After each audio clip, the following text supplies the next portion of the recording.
Hi, I'm Pro Football Weekly publisher and editor Hub Arkush, along with our senior editor Eric Edholm, here with more of our exclusive Way We Hear It. And you know, the story out of Cleveland is getting more and more interesting. A couple things nobody might have expected. First of all, it sounds like Peyton Hillis and the Cleveland Browns are trying to renew their vows after all. We thought it was a divorce, plain and simple, but what people didn't pay attention to is Hillis eventually did come back, play pretty well the last 4 or 5 weeks of the season. He has switched agents for the third time. Kennard McGuire is now gone, and apparently Hillis's people and the Browns are talking about a deal they might be able to make. Which is really fascinating to me because I didn't see this coming, even with a nice finish at the end of last year. You know, they're not going to franchise him, but they intend on bringing him back. And the fact that his personality seemed to not really mix with that group a little bit, seemed to be a little bit of a distraction, the whole cover of the video game and all that stuff.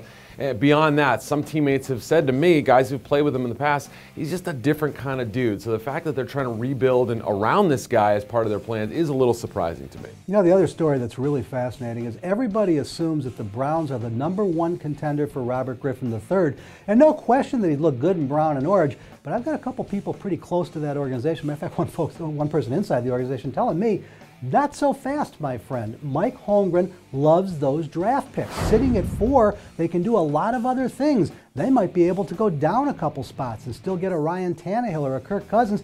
They love RG3. That's not the problem. But the Browns put themselves in this position because they wanted the multiple picks, not one player, and they may not be in as much of a hurry or feel it's as urgent as the Dolphins and the Redskins do to make this trade. Right. You've got Colt McCoy, and he fits the system. If you can avoid the concussions and injuries and such, I think they're okay for right now. Plus, remember, it's a big quarterback class for next year, guys like Matt Barkley and such. Plus, I was told the guy they really wanted was Andrew Luck. Look, the Colts aren't giving him up. They're not going to move out of that position. So they realized, hey, our pipe dream is gone. Griffin will be nice, but that vertical threat and the running guy doesn't really fit the West Coast as well as he would in another system. Well, Eric, big news out of Pittsburgh. Not that we didn't know it was coming. We've been waiting for weeks.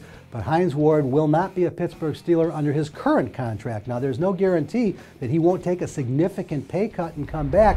And that's one of the reasons that the story is intriguing. The Steelers have already renegotiated contracts with a bunch of guys, some that were just signed, Lawrence Timmons, Lamar Woodley, because they've got salary cap issues. Now, Kevin Colbert acknowledges it happened in 2010. There was no cap. They overspent to try and win now. They knew there would come a time when they had to pay the piper.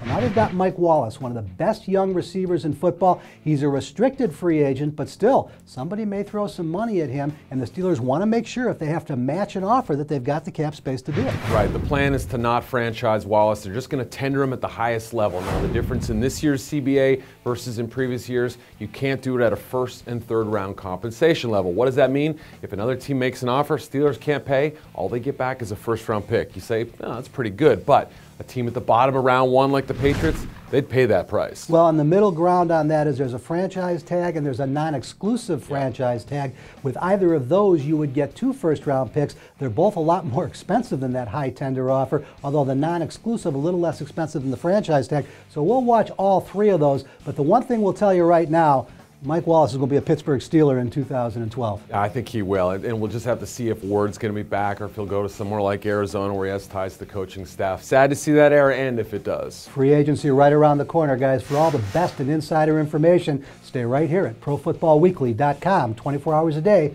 7 days a week.